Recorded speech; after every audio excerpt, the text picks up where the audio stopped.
In my daily life, I'm a real estate agent, helping people find places to live. I'm always thinking about, what do you want for your home?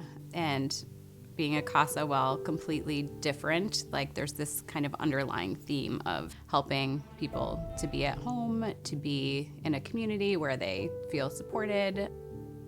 I think about our CASA children who may not have a consistent home.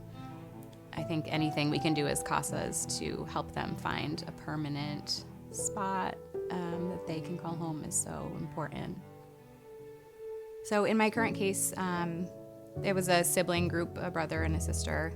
The 3-year-old sister is moving towards permanency. She's likely to be adopted by her foster family, and she's doing amazingly well.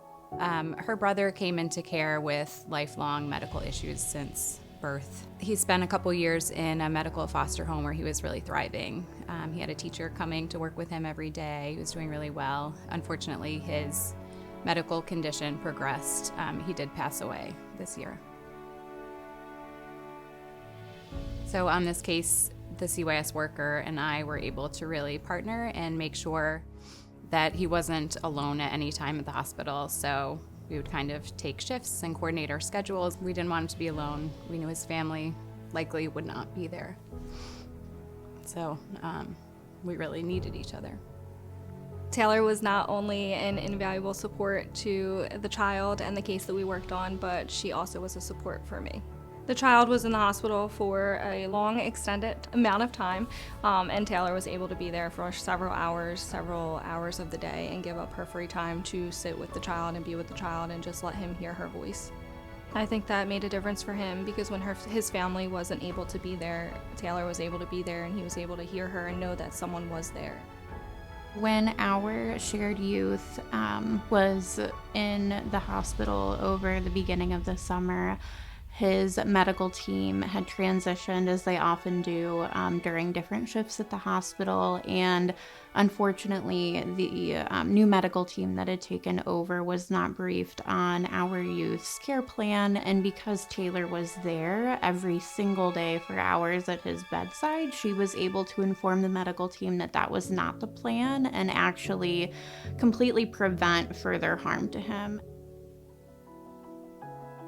Tayler has been incredibly consistent for both children. She assumes the role of expert so seamlessly and can tell you anything you need to know about each child. And she uses this information to advocate for their best interests in a really intentional way beyond just recommendations that anybody would make for a child.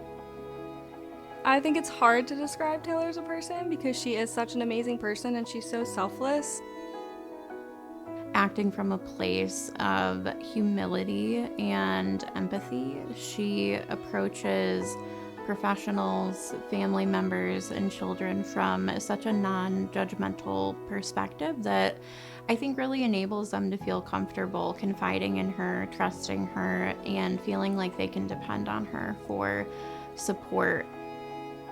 Tayler is extremely humble and non-judgmental. She approaches situations that would otherwise maybe trigger stress or shock with such an even keel, and I think that makes her approachable to almost anybody. Being a CASA has been really incredible, very challenging at times, but always meaningful. I've been really fortunate in my own life with the family that I have that have supported me through everything. They're here with us tonight. And I think there are so many children that don't have that support, and we could all do a little bit more. It doesn't take a ton, but just a little bit of time, a little bit of effort, and CASA is such a great way to do that.